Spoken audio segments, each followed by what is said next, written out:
bang bagyo? Oo, yung bagyong Dante. Kabagat pa lang to. Ito rin yung kanina sa letra yun, si Kuya. Ayun o. Walang ano, libreng sakay. Hirap.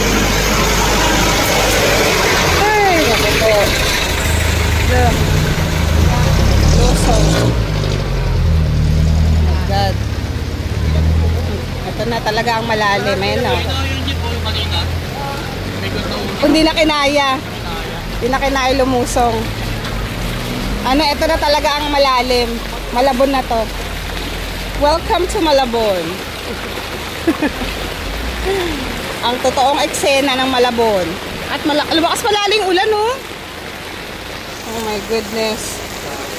Okay ka pa, te? Kaya pa? Buhatin na kita, te. Alam mo, kaya ko, mahina na rin tuhod ko. Ayun. Kaya natin to, anti na lang. Sa ibang nambungan na ba kayo?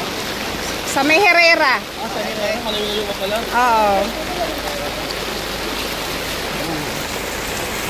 Yung sa may convenience store? Alphamart. Oh, lalim. Ayun, sabi ko hanggang hita yan. Ayun, no? Ligo na lang pag-uwi. Wala eh. Wala tayong ano. Oh my God. Kundi hanggang ano, kalahati ng hita yan. Oh my. Mamaya, pagdating dun banda. Oo, ako nga, basa na yung ano ko, pantalon ko, wala na. Ito ang tunay na eksena. Makauwi lang. Parang feeling ko, naliligo na ako sa dagat, ha. Palalim ng palalim. Oh my.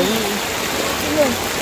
Yung dati nga hanggang hita, tapos na-realize ko, sabi ko, mas madali pala lumakad sa baha pag hanggang hita na yung baha kasi ang gaang-gaang na ng paa mo. Oo, kasi diba yung pag doon sa mababaw hanggang binti, ang bigat, parang bubuhatin mo. Parang gusto ko na umihi. Pag...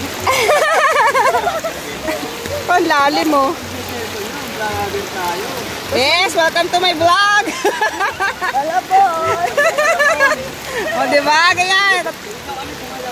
Ganito kami sa Malabon. Oo. Kahit na bumabagyo na, nakasmile pa rin. O, diba? Tapos matayo yung mayor. Kasi bahala, hindi na kayo ba, gera eh. Oo nga, okay na to kaysa